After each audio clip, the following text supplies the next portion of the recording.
So today we're going to do a very quick and easy Starbucks inspired strawberries and cream frappe. What you will need is about 10 to 15 ice cubes. I'm using about 12 here.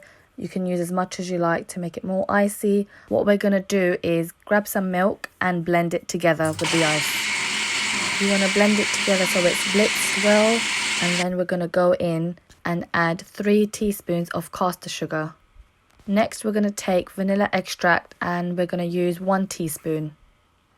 Adding strawberries next, I've used 8, you can use more.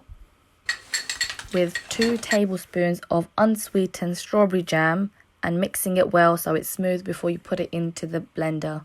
We're going to blend all of those ingredients together before we go on to the next step, which is adding whipped cream, which is about 2 to 3 tablespoons.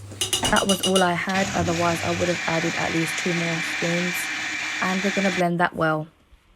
Taking that strawberry jam that we used earlier, I'm going to get a glass, and what I'm going to do is spread it out so it's all along the edges and on the sides. We do this so the texture comes out really nice when you're drinking it. And there you go, you add in your liquid and add some whipped cream and you're done. There you have it, Starbucks inspired strawberries and creams frappe, my favourite drink in the summer, but now I can make it at home. I hope you enjoyed the video. If you want to see more, like, share and subscribe. Let me know what you want to see next. See you next time. Bye.